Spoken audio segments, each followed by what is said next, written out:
Awesome. Welcome back friends. आप हमारा channel में दोबारा आए हैं, हम आपका स्वागत करते हैं। 150 से अधिक वीडियो हमने यूट्यूब चैनल में डाला हुआ है। देखते रहिए, प्रभु में बढ़ते रहिए। शुक्रिया भाई जॉन, आपने इस तरह से सभाओं का आयोजन किया, उसके लिए मैं आपका बहुत आभारी हूँ। पिछले कई हफ्तों से हम प्रभु का वचन किस तरह से लिखा गया और लिखे जाने के बाद वो आगे कैसे ट्रांसमिट हुआ, इसका अध्ययन करते आ रहे हैं। और इस अध्ययन के दौरान हमने बहुत सारी बातें देख ली हैं। आज मैं आपको याद दिलाना चाहता हूँ, पिछले हफ्ते हमने जो किया था आगे मैं याद दिलाना चाहता हूँ। पुराने नियम में जैसे जैसे पुस्तकें लिखी गई वैसे वैसे उस समय जो याजक या महायाजक लोग थे या मूसा जैसे या यहोशू जैसे लोगों के जन नायक थे, इन लोगों ने उन पुस्तकों को पहचाना कि ये परमेश्वर की ओर से दी हुई पुस्तकें हैं। और इस तरह से पुराने नियम की 39 पुस्तकें एकत्रित हुई, लेकिन उनको एक वॉल्यूम में कभी नहीं बांधा गया, जिसका कारण यह था कि पुराने नियम में के जमाने में पुस्तकें चमड़े पर लिखी जाती थी, और जिस तरह से पतंग की चरखी होती है जरा सी, अति विषय चरखे होते थे, जैसे केबल बिछाते समय आपने देखा होगा, उतना बड़ा नहीं लेकिन पतंग की चरखी से बड़े, उस पे किताबें लपेटी जाती थी। और यदि मूसा के द्वारा परमेश्वर ने जो शुरू की 5 पुस्तकें दी है उनको देखा जाए तो चरखी पे लपेटने के बाद चरखी सहित सिर्फ उनका वजन ही 25, 30, 40 किलो हो जाएगा। और यदि किसी यहूदियों के देवालय में रखा जाता है तो वो और भी बड़ी चरखी होती है और भी बड़े अक्षर होते हैं। मैं इस समय जहां से ये क्लास ले रहा हूं, कोच्चि, मेरे घर से लगभग 25-30 किलोमीटर दूर यहूदियों का एक आराधनालय है। वहां इतना विशालकाय है कि उसका वजन तो मेरा अनुमान है कि 100-150 किलो होगा। तो इस कारण एक वॉल्यूम में कभी नहीं बांधे गए थे पुराने नियम के समय, लेकिन ये सब के सब देवालय में, यहूदियों के आराधनालय में रखे जाते थे। पुराने नियम की पुस्तकें लगभग लगभग लगभग 1000 साल में लिखे गए थे। तो इस कारण पहली पुस्तकों की रचना जिसने की, उसने आखिरी पुस्तकें नहीं देखी, और जिन्होंने आखिरी पुस्तक की रचना की, मलाकी, उन्होंने पहली पुस्तक के लेखकों को नहीं देखा। नए नियम की स्थिति भिन्न है। पुराने नियम की 39 किताबें लगभग 1000 साल में लिखी गई, तो नए नियम की पुस्तकें लगभग 40 साल के अंदर लिख दी गई, और इस कारण सारे के सारे लेखक एक दूसरे को अच्छी तरह से जानते थे। ये 27 पुस्तकें जैसी जैसे लिखी गई, उस समय चूंकि प्रभु यीशु के 11 शिष्य और मत्तियास 12 ये जीवित थे, और उसके अलावा पौलुस और पहली शताब्दी के जो चर्च लीडर्स थे वे जीवित थे। इस कारण जैसे जैसे पुस्तकें लिखी गई वैसे इमीडिएटली ये रिकॉग्नाइज किया उन लोगों ने, ये पहचाना कि ये परमेश्वर की ओर से दी गई पुस्तकें हैं। इसका सबसे अच्छा उदाहरण है, मैं पढ़ूंगा नहीं लेकिन आप इसको जरा नोट कर लें। दूसरा पतरस 3 अध्याय के 15 और 16 पद में पतरस पौलुस के लेखों के बारे में कहते हैं कि पौलुस के लेख परमेश्वर का वचन है। तो परमेश्वर ने पहली शताब्दी में जिन प्रेरितों को और मंडली के नायकों को उभारा था, जैसे याकूब जो यरूशलेम में लीडर था, प्रभु यीशु का हाफ ब्रदर था, इन लोगों ने रिकॉग्नाइज किया कि कौन कौन सी किताबें पवित्र आत्मा के द्वारा दी गई हैं, और इस तरह से पुराने नियम, नया नियम, ये सब कलेक्ट किए गए। ईस्वी 50 के आसपास संत थॉमस भारत पधारे थे।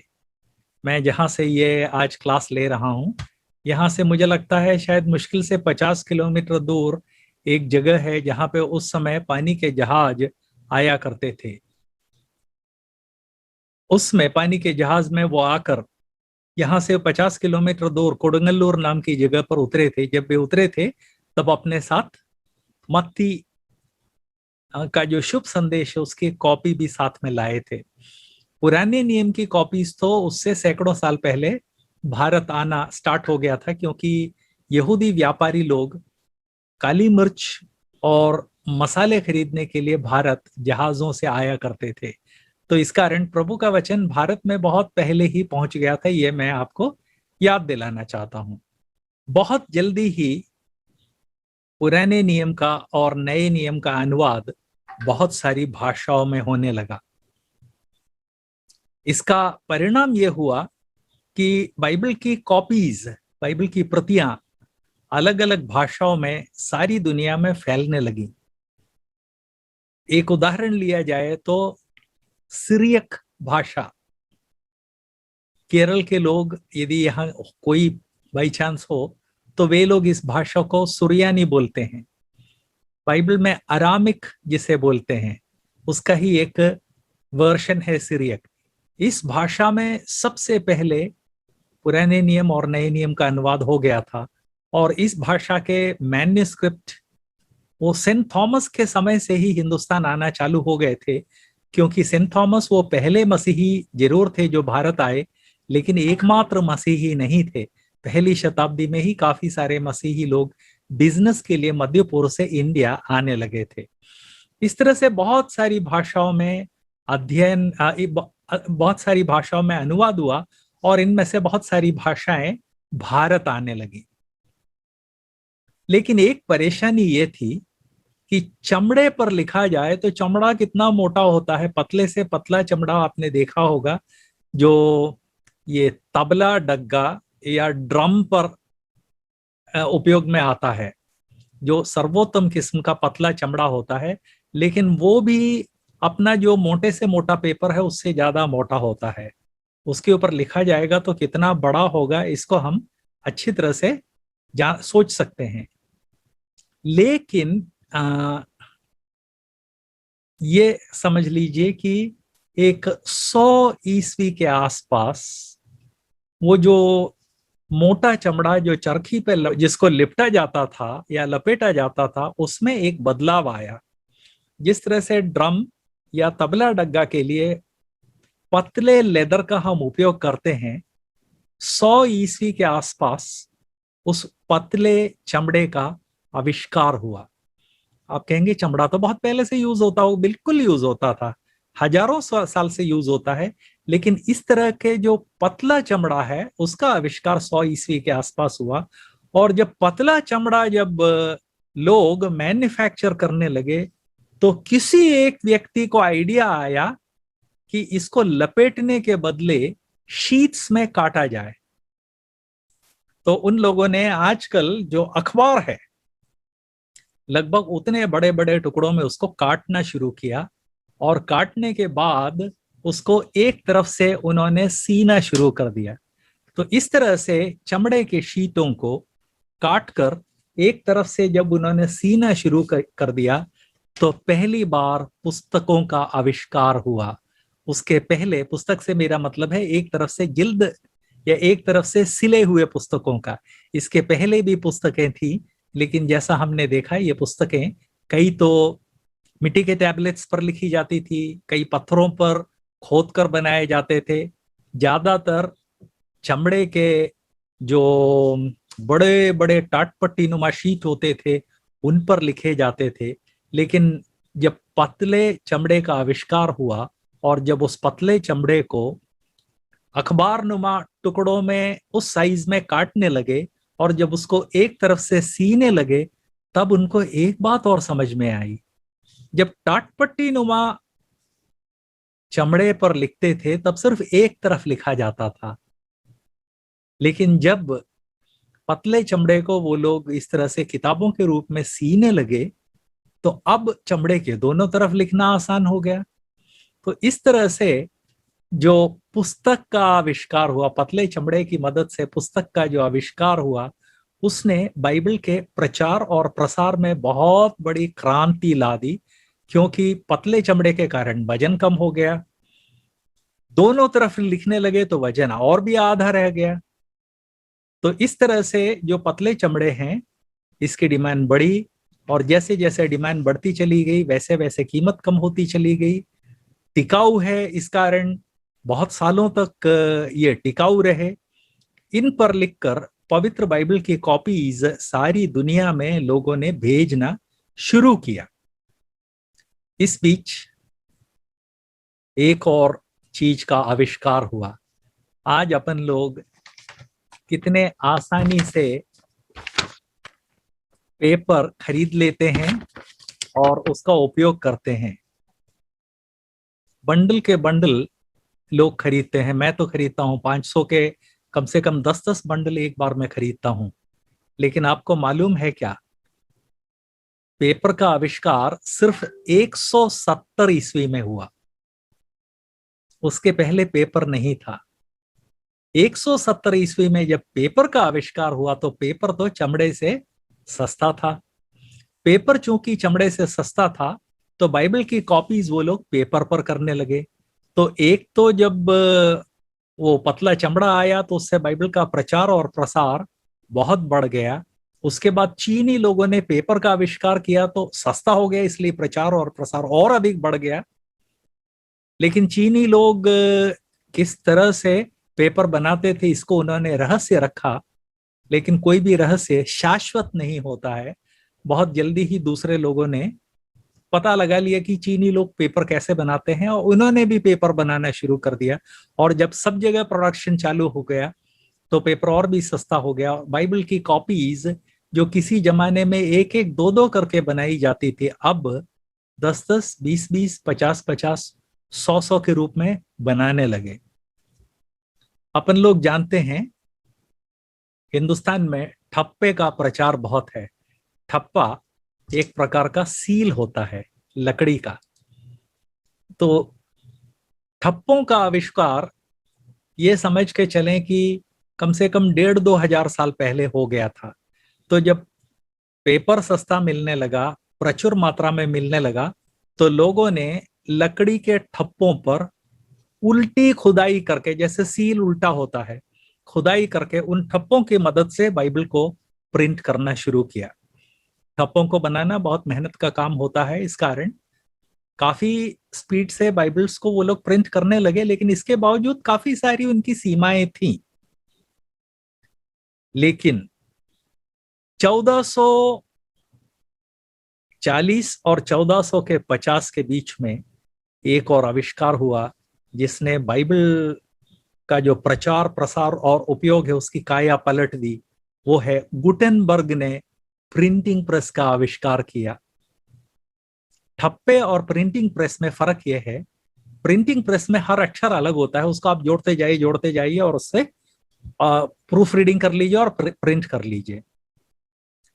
इस तरह से पवित्र बाइबल का प्रचार और प्रसार गुटेनबर्ग के उस आविष्कार के कारण और भी ज्यादा हो गया और सारी दुनिया में पवित्र बाइबल फैल गया। पिछले हफ्ते हमने बाइबल के जो मैन्युस्क्रिप्ट्स हैं उनके बारे में भी चर्चा की गई थी कि ओके ब्रदर, ये प्रचार हुआ, प्रसार हुआ, सब जगह फैल गया, लेकिन उसकी ओरिजिनल कॉपीज कहीं उपलब्ध है क्या? ये एक अच्छा प्रश्न है। खासकर आधुनिक मनुष्य को ओरिजिनल कॉपीज की बड़ी फिक्र रहती है। मैं आपको एक पुस्तक बताना चाहता हूं। ये मेरा जीवन चरित्र है। 800 पन्ने की ये जो पुस्तक है, इसको छपे मुश्किल से 2 साल हुए हैं, ज्यादा से ज्यादा 3 साल हो गया होगा।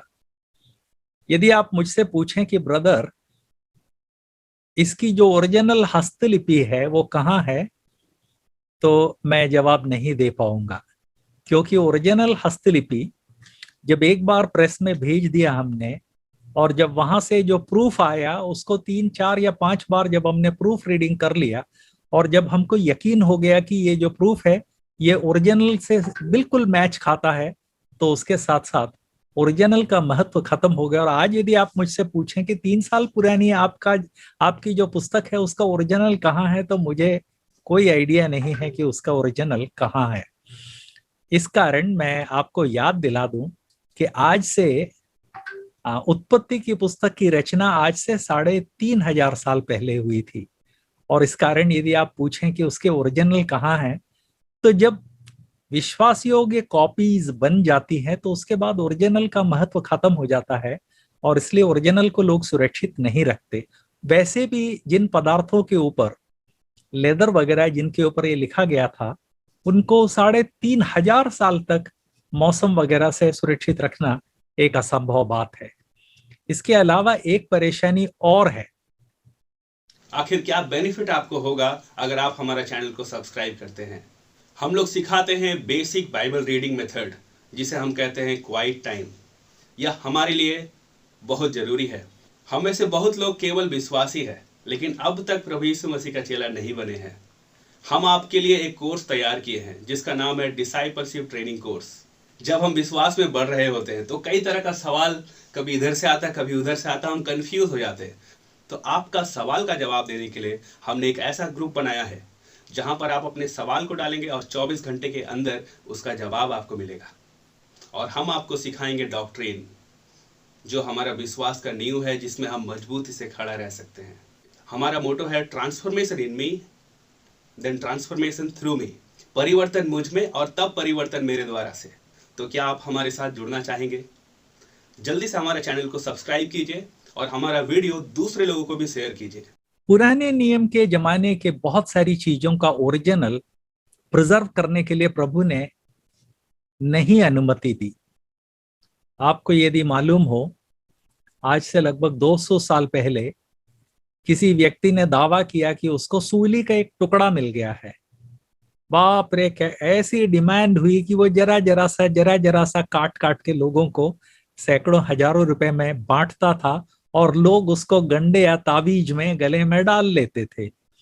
और जब लकड़ी का वो टुकड़ा खत्म होने पे आया तो उसने उस टुकड़े को मल्टीप्लाई करने के लिए एक मंत्र ढूंढ निकाला। मनुष्य की आदत है कि यदि उसको लगे कि कोई चीज पवित्र बाइबल से संबंधित है तो वो उसकी आराधना शुरू कर देता है। इस कारण भी प्रभु ने बहुत सारी पुरानी चीजों को प्रिजर्व होने नहीं दिया है। इसका एक उदाहरण हम दूसरा राजा 18वें अध्याय में देखते हैं। दूसरा राजा 18वें अध्याय में हम देखते हैं, पहले पद से पढ़ना जरूरी है, लेकिन समय की कमी के कारण मैं उसमें से सिर्फ चुने हुए आपको पद पढ़ के सुनाऊंगा, लेकिन आप पहले पद से उसको जरा जांच कर देख लें। उसके चौथे पद में हम देखते हैं, ये एक राजा के बारे में है। उस राजा ने ऊंचे स्थान गिरा दिए, लाठों को तोड़ दिया, आशेरा को काट डाला, और पीतल का जो सांप मूसा ने बनाया था उसको उसने इस कारण चूर चूर कर दिया कि उन दिनों तक इस्राएली उसके लिए धूप जलाते थे। आपको याद होगा, मरुभूमि में जब अग्निसर्प लोगों को आकर डसने लगे, तब परमेश्वर ने मूसा से कहा था कि एक सर्प की प्रतिमा बनाओ जिसको लोग देखें, विश्वास के द्वारा देखें तो चंगाई पाएंगे। मूसा ने एक सर्प की प्रतिमा बनाई थी, लेकिन मूसा के समय के लगभग 1,500 साल, 1,000 साल, मूसा के समय से लगभग 1,000 साल के बाद स्थिति क्या हो गई? लोग उस सर्प की आराधना करने लगे, उसको धूप जलाते थे, मतलब मूर्ति पूजा कर रहे थे। वो सांप जिसको सिर्फ देखने के लिए बनाया था, वो अब उनके लिए भगवान बन गया था, और वो लोग उसको धूप दिखाते थे, उसकी आराधना करते थे। मनुष्य का स्वभाव है कि कोई भी चीज पवित्र बाइबल से संबंधित या बाइबल के इतिहास से संबंधित हो तो लोग उसकी आराधना करते हैं, जो उनको गलत दिशा में ले जाता है। आपको मालूम होना चाहिए कि अरारात पर्वत पर, जहां नूह का वो जो अति विशाल जहाज था वो सुरक्षित था, 1800 के मध्य तक, इवन 1900 के आरंभ काल में लोग उस पहाड़ पर चढ़ते थे। इतना आसान नहीं है, लगभग 30,000 फुट ऊंचा है, एवरेस्ट से लगभग थोड़ा सा कम है। कई लोग बहुत ज्यादा रिस्क लेकर वहां जाते थे, और उस नूह के जहाज के बारे में प्रभु के वचन में जो कहा गया है कि अंदर बाहर उसमें एक प्रकार का टार पोता गया था, उसको खुरच कर लाते थे और उसको बहुत ऊंची कीमत पर बेचते थे, जिससे लोग, जैसा मैंने कहा, तावीज और गंडे बनाकर गले में लटका देते थे। तो पवित्र बाइबल से संबंधित कोई भी चीज जो लोग उसकी आराधना पूजा शुरू कर देते हैं, इसलिए परमेश्वर ने बहुत सारी चीजों को नहीं सुरक्षित रखा है। आज भी एक नाटक हम देखते हैं, बहुत सारे भारतीय लोग जो यरूशलेम या इस्राएल की यात्रा पर जाते हैं, वे लोग यरदन नदी में जाके दोबारा बपतिस्मा लेते हैं। यदि उनका पास्टर साथ में गया हो तो कहते हैं कि पास्टर सर, हमको दोबारा उस नदी में बपतिस्मा दे दीजिए जिसमें बाइबल में बहुत सारे लोगों ने बपतिस्मा लिया था। तो ये एक परेशानी है। इसके कारण पवित्र बाइबल के जो ओरिजिनल्स हैं, जिनको मूसा ने लिखा, अन्य लोगों ने लिखा, जब उनकी हजारों कॉपीज बन गई तो परमेश्वर ने उनको सुरक्षित रखना उचित नहीं समझा, इसलिए वे आज उपलब्ध नहीं हैं। लेकिन उनकी 10,000 में कॉपीज, पुराने जमाने की कॉपीज उपलब्ध हैं, जिनकी मदद से बाइबल का अनुवाद और अन्य चीजें होती हैं। तो आप कहेंगे कि ब्रदर, यदि ओरिजिनल्स उपलब्ध नहीं हैं तो कम से कम पुराने जमाने के जो मैन्युस्क्रिप्ट उपलब्ध हैं उनके बारे में आप कुछ बताएंगे क्या? जी हाँ, मैं आपको कुछ मैन्युस्क्रिप्ट्स के बारे में बताना चाहता हूं। पुराने जमाने में पुराने नियम के समय, एक मिनट मैं जरा अपने नोट्स को इधर खिसका लूं। हाँ, पुराने नियम के समय में विशेषकर प्रभु यीशु से लगभग 200 साल पहले एक बहुत बड़ा ग्रुप हुआ करता था जो पुराने नियम की कॉपी करता था और इन कॉपीज को हर जगह सुरक्षित रखने की कोशिश करता था। इस ग्रुप ने पुराने नियम की बहुत सारी कॉपीज बनाई थी। 1947 के आसपास डेड सी, जिस इलाके को हम कहते हैं, डेड सी नाम आप लोगों ने, बहुत लोगों ने सुना है। तो उस डेड सी नाम के इलाके में कुछ लोग जो अनुसंधान के लिए गए थे, उन लोगों ने इसको ढूंढ निकाला। ओरिजिनली डेड सी इलाके में कुछ गुफाएं दिखी, कुछ गडरिये वहां गए, भेड़ चरा रहे थे। उसमें से किसी एक ने एक पत्थर उसमें से एक गुफा में फेंका, किसी बर्तन के टूटने की आवाज सुनाई दी। वो दौड़ के अपने गांव में उसने लोगों को बताया। गांव के लोगों को ये बात समझ में आ गई कि ये पुराने जमाने के इस गुफा में काफी मूल्यवान चीजें हैं। उन्होंने आकर उन गुफाओं में जो कुछ मिला वो सब निकाल के ले गए और जो ब्लैक मार्केट है वहां पर बेच दिया, जिसको बहुत भारी कीमत देकर मसीही स्कॉलर्स ने खरीद लिया। वो 1947 में जो मैन्युस्क्रिप्ट उन लोगों ने ढूंढ निकाले थे, उसका नाम है डेड सी स्क्रोल, या उस इलाके का नाम डेड सी था, इसलिए उसको डेड सी स्क्रोल कहा गया।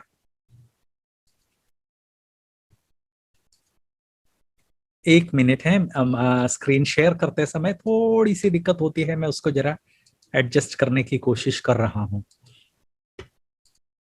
हाँ, तो इस तरह से 1947 में एक बहुत बड़ा पांडुलिपियों का समूह स्कॉलर्स के हाथ लगा, जो आज डेड सी स्क्रोल के नाम से जाना जाता है। आप में से कई लोग जानना चाहते थे कि पुराने जमाने के मैन्युस्क्रिप्ट्स उपलब्ध हैं क्या? ये उनमें से एक मैन्युस्क्रिप्ट है जो कि उपलब्ध है। एक और मैं आपके ध्यान में लाना चाहता हूं, जिसको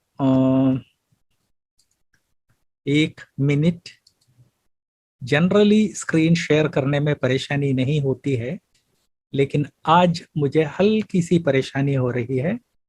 देखते हैं आप लोग कौन सा स्क्रीन, हाँ, कोई स्क्रीन नहीं दिख रहा है। ठीक है, अगला स्क्रीन आपको दिखाते हैं। दिख गया या नहीं? हाँ, नहीं दिखा। ओके, स्क्रीन दिख रहा है अंकल। दिख रहा है। Okay okay. आज मुझे शेयरिंग में कुछ तो तकनीकी परेशानी हो रही है। हाँ हाँ हाँ, अब मुझे भी दिख गया। गुड। पुराने नियम के जो इस तरह के सैकड़ों मैन्युस्क्रिप्ट 1947 में मिले थे, उसमें एक सबसे महत्वपूर्ण ग्रुप है डेड स्क्री या मृत सागर इलाके से जो मैन्युस्क्रिप्ट्स मिले थे।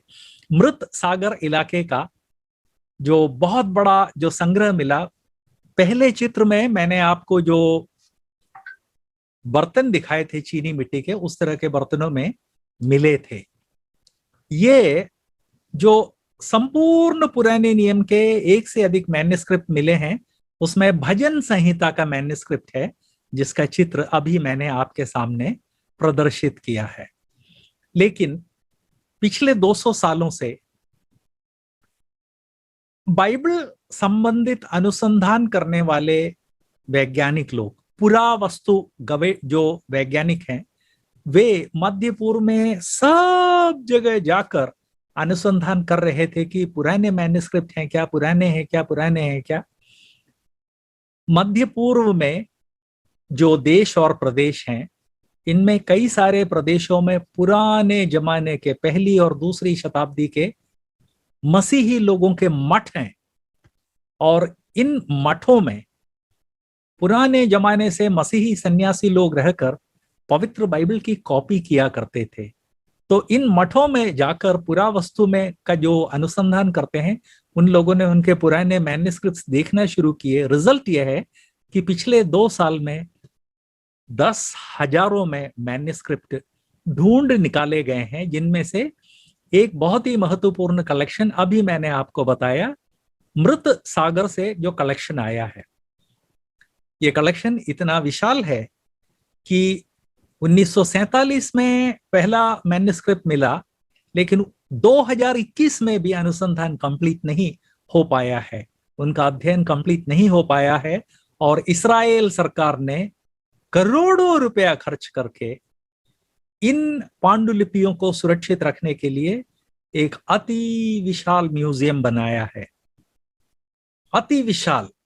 और वहां पर जितनी पांडुलिपियां हैं, सबके एक्यूरेट कॉपीज दर्शकों के देखने के लिए और जो लोग अनुवाद वगैरह करते हैं उनके लिए प्रदर्शित किए गए हैं। लेकिन जैसा मैं कह रहा था, पिछले 200 सालों में तमाम लोगों ने सारी दुनिया में जाकर मैन्युस्क्रिप्ट्स खोजना शुरू किया। तो उसके कारण जो हजारों मैन्युस्क्रिप्ट मिले हैं, उनमें से 1-2 मैं आपको, या 4-6 मैं आपको बताना चाहता हूं। नैश नाम का एक विद्वान पांडुलिपियों की खोज में सब जगह गया, और उसने काफी बड़ा एक कलेक्शन पांडुलिपियों का ढूंढ निकाला, जिसमें से एक पुस्तक का एक पोर्शन इस चित्र में दिखाया गया है। चूंकि उस व्यक्ति का नाम नैश था, इस कारण इसको नैश संग्रह कहा जाता है। इसमें प्रभु यीशु से 100 साल पहले के तमाम पुराने नियम की पांडुलिपियां हैं, और इसको उस सज्जन ने 1898 में एडी 1898 में ढूंढ निकाला था। इसी तरह से और भी बहुत सारी पांडुलिपियां हैं, जिनमें से एक बहुत ही दिलचस्प पांडुलिपि है एलेप्पो नाम की जगह पर मिला था। वहां पर काफी सारी पांडुलिपियां उनको मिली थी, जिनमें से एक है ये, उसका एक पन्ना है। इसके इस तरह से एलेप्पो नाम की जगह पर वो बहुत सैकड़ों में बाइबल से या पुराने नियम संबंधित पांडुलिपियां मिली थी। तो हमारे पास इस समय जो पुराने नियम और नए नियम से संबंधित पांडुलिपियां हैं, उनकी संख्या बहुत ज्यादा है। अगला है लेनिनग्राड कोडेक्स। कोडेक्स शब्द का उपयोग मैंने अभी तक जानबूझ के अवॉइड किया। नए नियम के समय में पतले चमड़े पर लिखकर एक तरफ सिलाई करके जो पुस्तकें बनाई जाती थी, उन पुस्तकों को कोडेक्स कहा जाता था।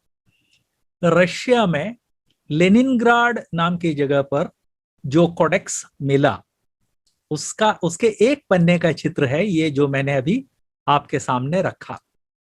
उसी तरह से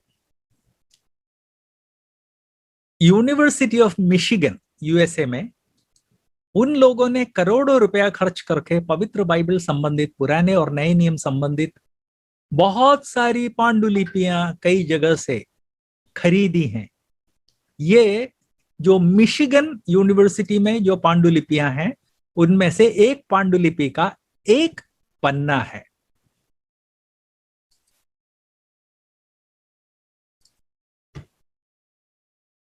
इसके बाद तो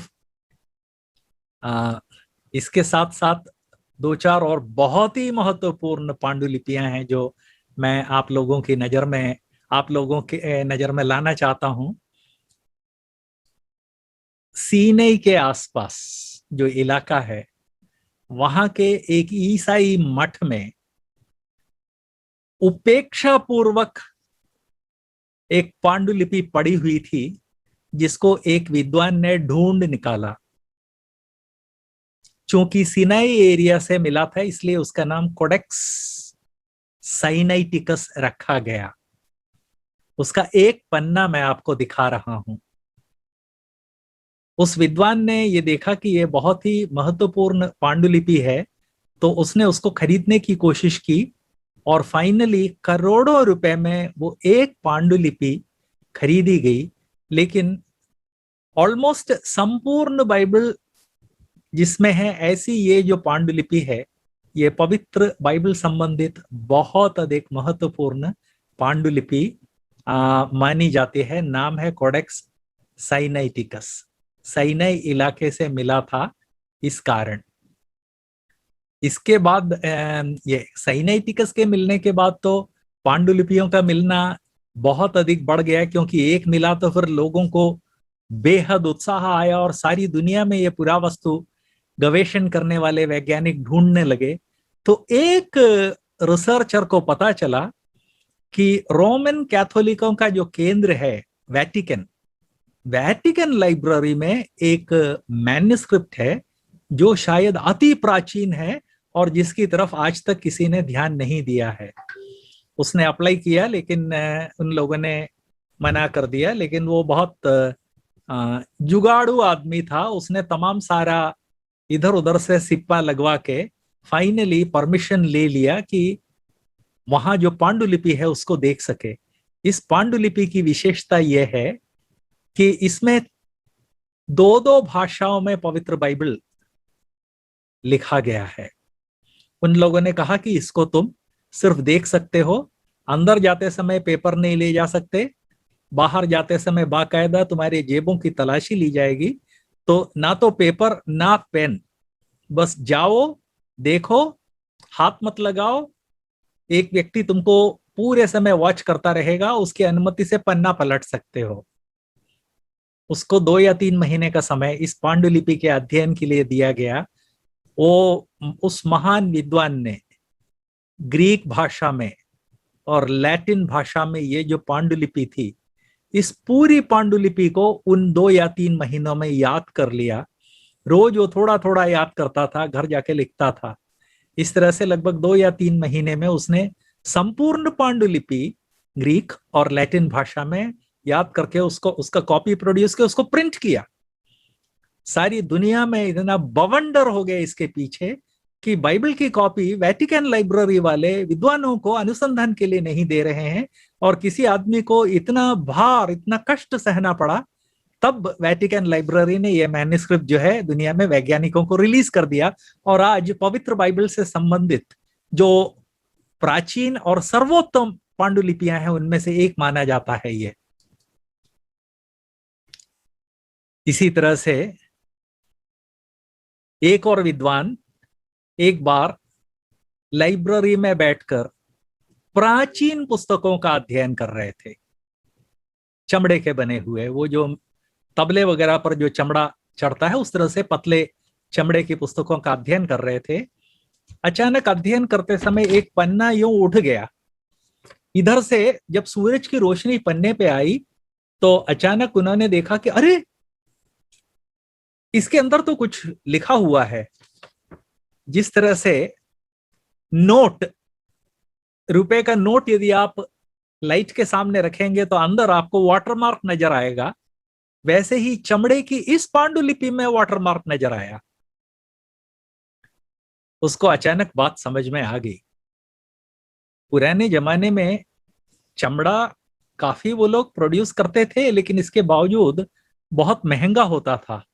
तो लोगों की एक आदत थी कि पुराने जमाने की कोई पांडुलिपि आपको मिल जाए तो उसको अच्छी तरह से पानी से साफ कर दो।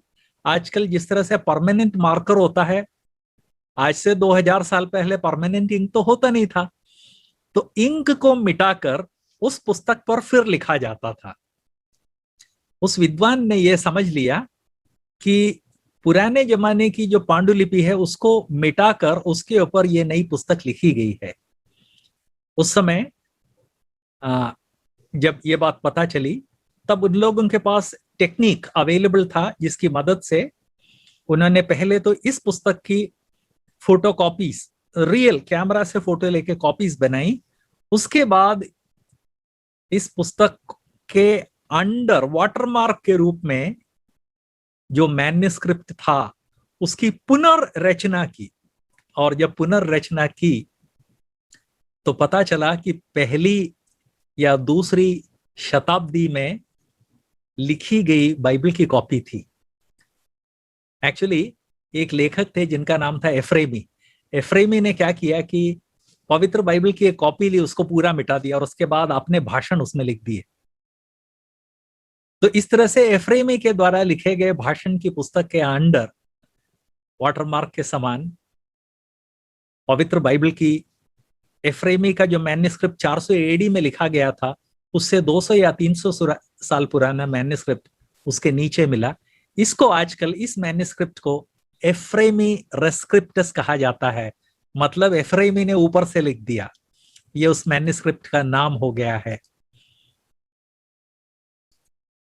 पवित्र बाइबल से संबंधित जो हजारों मैन्युस्क्रिप्ट्स आज उपलब्ध हैं, उनमें से कुछ मैंने आपके सामने बताए, जो इस बात को याद करने के लिए मैंने बताए कि पवित्र बाइबल के यदि आप पूछें कि पुराने जमाने की कॉपीज कहाँ हैं, तो मैं याद दिलाना चाहता हूं कि जो ओरिजिनल कॉपीज हैं परमेश्वर ने जानबूझकर उनको नष्ट होने दिया, नहीं तो आज हम उनकी आराधना करते।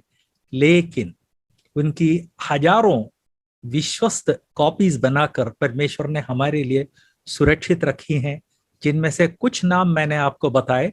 उसके अलावा 2-4 नाम और आपको बताना चाहता हूं। अरे रेनको, वीडियो स्किप मत करो। अगर आप पहली बार हमारे चैनल पर वीडियो देख रहे हैं तो हमारे चैनल को सब्सक्राइब कीजिए, क्योंकि 150 से अधिक वीडियोस आपको प्रभु यीशु मसीह का मजबूत चेला बनने में सहायता करेगा और आपके सवालों का जवाब भी आपको हमारे चैनल पर मिलेगा।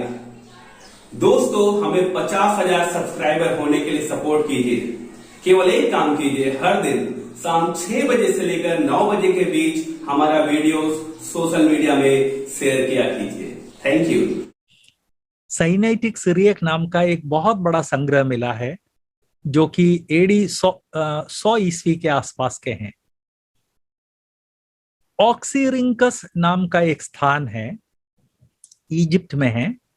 वहां पर 1800 और 1900 के आसपास काफी सारा पुराने जमाने का कचरा, जिस तरह से पेपर का कचरा हमको मिलता है, पुराने जमाने का कचरा मिला, जिसकी लोगों ने पूरी तरह से उपेक्षा कर दी थी। लेकिन एक आध दो विद्वानों की नजर उस पर पड़ी तो उनकी तो आंखें फटी रह गई कि सैकड़ों साल पुराने हस्तलिखित पांडुलिपियां, उन सबको उन्होंने बटोरा। उनको बटोर कर जब उनको समेट कर उनको सॉर्ट किया गया, तब पता चला कि ये तो सैकड़ों हस्तलिखित पुस्तकों की कॉपीज हैं। इन सबको सॉर्ट करके उनका जब अध्ययन किया गया, तब पवित्र बाइबल की बहुत सारी पुस्तकें उनमें मिली। न केवल मिली, बल्कि उनके बीच में ग्रामर की पुस्तकें, डिक्शनरीज और बहुत सारी चीजें मिली, जिनके कारण पवित्र बाइबल का अध्ययन और सरल हो गया। उस जगह का नाम ऑक्सरिंकस था, इसलिए ये जो संग्रह है इसको ऑक्सरिंकस पेपिरी कहा जाता है। आप पूछेंगे कि ये पेपिरी क्या बला है। मध्य पूर्व में एक पौधा होता है जिसका नाम है पेपिरस। इस पौधे के पत्ते बहुत लंबे होते हैं। आप में से कई लोगों ने पाइनएप्पल का पौधा देखा होगा। पाइनएप्पल के पौधे की विशेषता यह है कि उसके पत्ते बहुत लंबे होते हैं। पेपिरस के पत्ते भी इसी तरह से बेहद लंबे होते हैं। हाँ, अनन्नास, अनन्नास के पौधे के समान या पाइनएप्पल के पौधे के समान लंबे पत्ते होते हैं। पेपिरस की लेकिन एक विशेषता है कि ये पत्ते कुछ मोटे होते हैं। मोटे होने के कारण उनको बीच से चीर दिया जा सकता है। चीर दो तो वो चिपचिपा निकलता है। तो ये लोग क्या करते थे कि पेपिरस के पत्तों को लेकर उसको बीच से चीर कर उसको आड़ा तिरछा, जिस तरह से कपड़े में ताना बाना होता है, कपड़ा जब बुनते हैं तो ताना भी होता है, बाना भी होता है। ताने बाने से कपड़ा बुना जाता है, उस तरह से पेपिरस के पत्तों को इसी तरह से ताने बाने के रूप में रखकर सुखा देते थे। चूंकि उसमें एक प्रकार का गोंदनुमा पदार्थ होता था, सूखने के बाद वो एक बहुत बड़ा न्यूज़पेपर के समान या उससे भी बड़ा पत्ता बन जाता था, जिसको वो लोग उसके बाद अच्छी तरह से घिस के पॉलिश करते थे। पेपिरस के पत्तों से इस तरह से जो लेखन सामग्री बनाई जाती थी उसको पेपिरी कहा जाता था। नए नियम और पुराने नियम की काफी सारी पुस्तकें न केवल चमड़े पर, न केवल पतले चमड़े पर, बल्कि पेपिरस पर भी लिखा गया था। पेपिरस का ही बहुवचन है पेपिरी। ऑक्सीरिंकस नाम की जगह से जो हजारों पेपिरी मिले, उनमें सैकड़ों पुस्तकें थी जिन्होंने परमेश्वर के वचन के ऊपर बहुत अधिक प्रकाश डाला। उसी तरह से पेपिरस का एक बड़ा संग्रह है जिसको बॉडमर पेपिरी कहा जाता है। एडी 2000 के आसपास लिखे गए बाइबल की पांडुलिपियां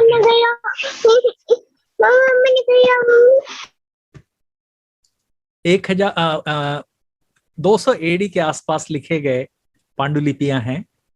इजिप्ट में, मध्य पूर्व में इजिप्ट में 1952 के आसपास इनको ढूंढा गया।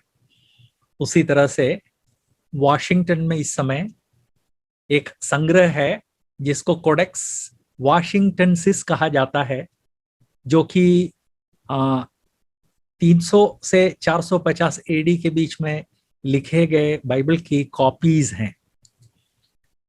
उसी तरह से बहुत महत्वपूर्ण एक संग्रह 1931 में अमेरिका के एक करोड़पति ने ब्लैक मार्केट से खरीदा था। आप पूछेंगे जॉनसन ब्रदर ब्लैक मार्केट से क्यों खरीदा? दरअसल मध्य पूर्व में पुराने जमाने की वस्तुओं की डिमांड बहुत है, इस कारण ये सारी चीजें वहां पर बाजारों में छुप छुप के बेची जाती हैं। जिन लोगों को मालूम है कि ये कहाँ उपलब्ध है, वहां जाकर वो लोग खरीदते हैं। एक अमेरिकी करोड़पति जिसका नाम चेस्टर बीटी था, उसकी ये इच्छा थी कि बाइबल के जो सर्वोत्तम पुराने जमाने के मैन्युस्क्रिप्ट्स हैं, मैं उनको खरीद लूं और संग्रह करूं। 1920 के आसपास उसने करोड़ों रुपए खर्च करके बहुत सारे मैन्युस्क्रिप्ट खरीदे, जो 1931 में उसने जनसाधारण के अध्ययन के लिए कुछ म्यूजियम्स को दे दिया। और भी सैकड़ों कलेक्शंस हैं, लेकिन मैं उनके बारे में, सबके बारे में बताने के बदले 2 के बारे में और बताकर बाइबल की जो पांडुलिपियां हैं उनके बारे में जो चर्चा है वो समाप्त करना चाहता हूं। जो लास्ट में मैं बताना चाहता हूं उसमें एक है ग्रीन कलेक्शन। ग्रीन एक सरनेम है, अमेरिका में लोग सरनेम के रूप में ग्रीन नाम यूज करते हैं। ग्रीन एक परिवार का सरनेम है। ये एक करोड़पति परिवार है जिन्होंने सैकड़ों करोड़ों रुपया खर्च करके पवित्र बाइबल के मैन्युस्क्रिप्ट्स और पवित्र बाइबल से संबंधित 40,000 वस्तुओं का संग्रह किया है। एक्चुअली जिस तरह से भारत में बहुत बड़े बिजनेस हाउसेस हैं, उसी तरह का एक बहुत बड़ा बिजनेस हाउस है ये। उस बिजनेस हाउस के द्वारा उनको जो हजारों करोड़ों रुपए की इनकम उनको मिलती है, उसमें सैकड़ों करोड़ों रुपया उन्होंने पवित्र बाइबल के पुराने जमाने की पांडुलिपियों को और अन्य चीजों को कलेक्ट करने के लिए बिताया। 40,000 आइटम उनके कलेक्शन में है, जो आज अनुसंधानकर्ताओं के लिए पूरी तरह से उपलब्ध है। उसी तरह से फ्रीयर नाम का एक कलेक्शन है, जिसमें ईस्वी 100 और 500 के बीच में लिखे गए तमाम सारे मैन्युस्क्रिप्ट्स हैं। तो प्रिय भाइयों और बहनों, आप में से लगभग हर व्यक्ति के मन में ये प्रश्न जरूर है कि पवित्र बाइबल जो 1500 साल में लिखा गया, उसके मैन्युस्क्रिप्ट्स वगैरह की क्या स्थिति है। तो मैं आपको बताना चाहता हूं कि ओरिजिनल्स यदि सुरक्षित रहते तो आज हम उनकी आराधना करते। इसके कारण परमेश्वर ने बहुत सारी चीजों के ओरिजिनल्स को रहने नहीं दिया। जो रह गया था वो सर्प, लोग उसकी आराधना करने और धूप चढ़ाने लगे थे, जिसके कारण उसको नष्ट करना पड़ा। तो ओरिजिनल्स तो परमेश्वर ने सुरक्षित रखना उचित नहीं समझा, लेकिन आज स्थिति यह है कि ओरिजिनल्स की 25,000 पुराने जमाने की कॉपीज उपलब्ध हैं, जिनका अध्ययन करके पवित्र बाइबल की एक्यूरेट कॉपीज बनाई गई हैं। इसके साथ साथ मैन्युस्क्रिप्ट पे हमारी चर्चा समाप्त हो जाती है, लेकिन एक प्रश्न का और उत्तर देना चाहता हूं जो मेरे पास आया। एक से अधिक प्रश्न आए, लेकिन आज मैं इनमें से एक प्रश्न जो बहुत महत्वपूर्ण है उसका हैंडल करना चाहता हूं। और वो प्रश्न ये है, कुछ लोग कहते हैं कि पवित्र बाइबल के में परमेश्वर का वचन है, मतलब संपूर्ण पवित्र बाइबल परमेश्वर का वचन नहीं है, उसमें इधर उधर पवित्र परमेश्वर का वचन मिलता है। इसके बारे में हम क्या सोचें, ये प्रश्न मेरे पास आया है। और जो भी प्रश्न आए हैं उनमें से मुझे लगा कि ये एक महत्वपूर्ण प्रश्न है, और इसलिए पवित्र बाइबल से इससे संबंधित दो पद आपके सामने, दो पोर्शन आपके सामने रखना चाहता हूं। पहला पोर्शन है मत्ती रचित शुभ संदेश 5वां अध्याय 17 और 18। मत्ती 5 का 17 और 18 वहां हम पढ़ते हैं, यह न समझो कि मैं व्यवस्था या भविष्यवक्ताओं की पुस्तकों को लोप करने आया हूं।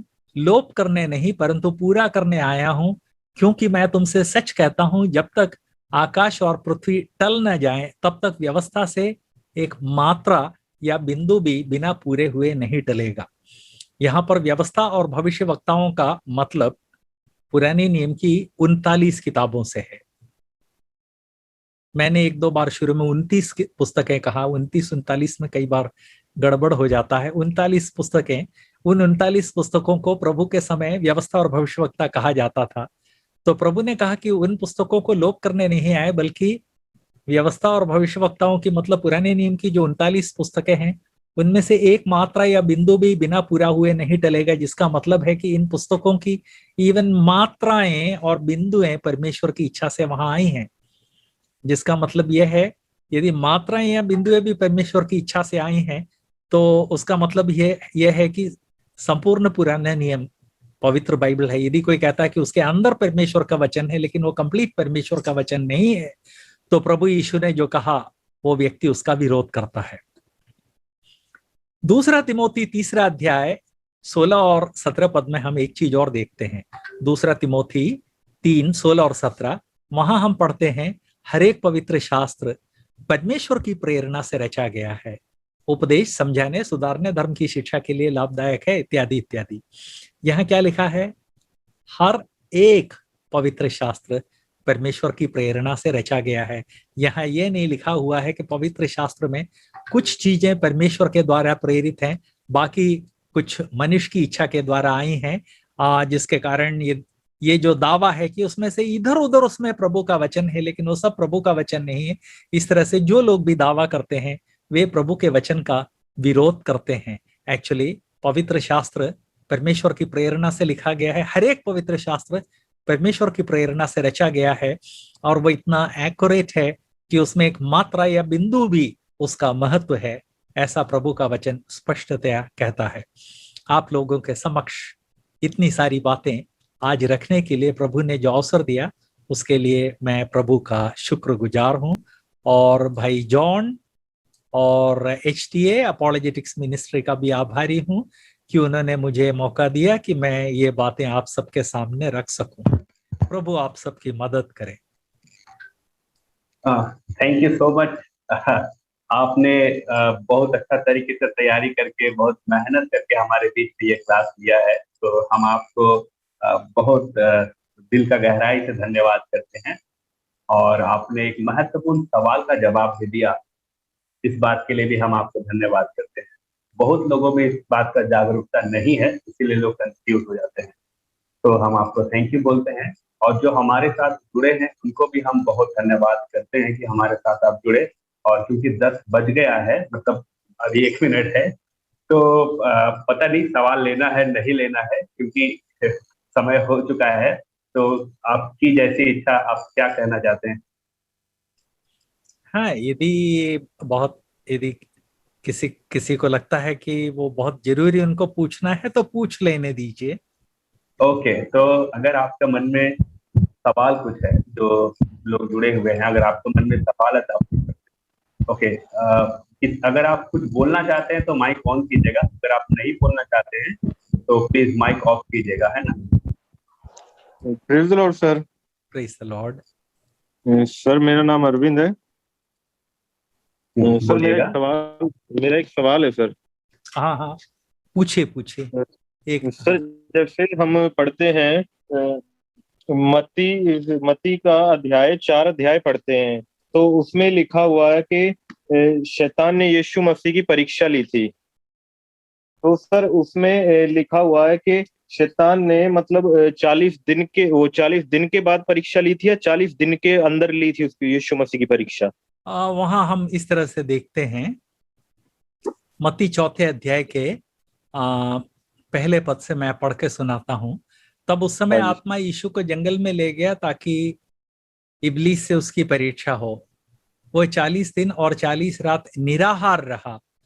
अंत में उसे भूख लगी, तब परखने वाले ने पास आकर, इससे यह स्पष्ट है कि 40 दिन और 40 रात के बाद ये परीक्षा ली गई थी। सर इसमें हम लूका मरकुस पढ़ते सर, मरकुस में लिखा हुआ है कि 40 दिन और रात परीक्षा हुई है। हाँ, उसमें कोई संशय की बात नहीं है। देखिए, मरकुस कौन सा अध्याय आपने बताया? सर 1 का 12 और 13। 1 का 12। जंगल में 40 दिन तक शैतान बिल्कुल ने उसकी परीक्षा की। हाँ, जंगल में 40 दिन। तब आत्मा ने 40 तुरंत उसको जंगल में भेजा और जंगल में 40 दिन तक शैतान ने परीक्षा की। तो हाँ जी इसका मतलब ये हुआ कि मत्ती जिस परीक्षा के बारे में बोल रहा है वो 40 दिन के अंत में हुआ, लेकिन इन 40 दिन परीक्षा होती रही। स्वाभाविक है कि शैतान ने जो 3 प्रश्न पूछे, उनको पूछने के लिए 40 दिन की जरूरत नहीं है, 40 मिनट की भी जरूरत नहीं है, सिर्फ 4 मिनट की जरूरत है। तो ये मत्ती में जिस परीक्षा के बारे में कहा गया है वो अलग है, और मरकुस जिस परीक्षा के बारे में बोल रहा है वो अलग है। हाँ जी सर, थैंक यू सर। इस सवाल से मैं काफी दिनों से फंसा हुआ था इस सवाल में। हाँ, थैंक यू ब्रदर, मुझे खुशी है कि आपने पूछ लिया। Praise the Lord, sir. Praise the Lord. Yeah, my name is Thomas from Punjab. Okay, भाई Thomas. Yes, yeah. So, sir, I have received Jesus Christ as my personal savior in 2018. Okay. And after that, after receiving, I just have a burden for the soul, and I just so confused. But for the last 1 to 3 years, I have been struggling about the call of God. So how I can know about the call of God and how I can go for the ministry and all. Okay brother, आपने एक बहुत महत्वपूर्ण प्रश्न पूछा है। एक काम करते हैं, ये जो कमेंट बॉक्स है उसमें मैंने अपना फोन नंबर दिया है। ओके सर, उसको नोट कर लें और मुझसे संपर्क करें। आपने भाई थॉमस ने जो प्रश्न पूछा है वो ये है कि मैं परमेश्वर की इच्छा कैसे जान सकता हूँ। ये एक लंबा प्रश्न है। मैं एक काम करता हूँ, मुझे 2-4 दिन दीजिए भाई, मैं इस प्रश्न के जवाब के रूप में एक वीडियो रिकॉर्ड करके यूट्यूब पर पोस्ट कर दूंगा और उसकी जानकारी भाई जॉन को भी दे दूंगा, आपको दे दूंगा। भाई जॉन ये लोगों के जानकारी में ले आएंगे और भाई थॉमस आपको मैं डायरेक्टली जानकारी भेज दूंगा कि वीडियो लोड हो गया है, उसको आप देख लें। ओके। परमेश्वर की इच्छा कैसे जानना है ये अपने आप में 2 मिनट में इसका जवाब नहीं दिया जा सकता। आज सुबह एक जूम मीटिंग में मैंने इसका जवाब दिया था कि मेरे जीवन में मैंने कैसे पहचाना कि परमेश्वर की इच्छा क्या है। मुझे 14 साल लगे ये कंफर्म होने में कि मेरी नौकरी छोड़कर अब प्रभु की सेवा में जाने का समय आ गया है। तो किस प्रक्रिया से होकर गुजरना पड़ता है वो सब मैं डिटेल में वीडियो में ऐड कर दूंगा। ओके ब्रदर जॉन, नाउ आपके हाथ में सौंप देते हैं।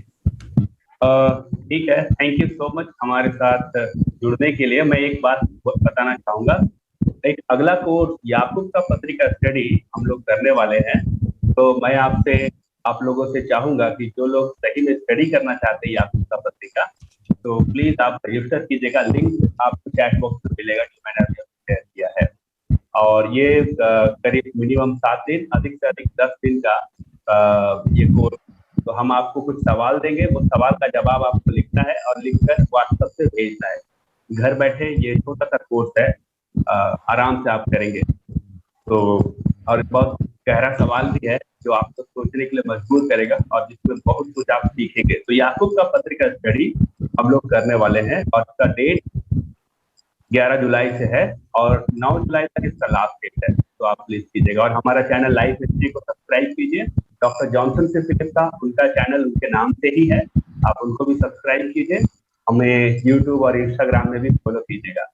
तो क्योंकि समय हो चुका है इसलिए हम अभी क्षमा चाहेंगे और हम चाहेंगे कि आप हमारे साथ बने रहिए। हम आपको time to time update information देते रहेंगे।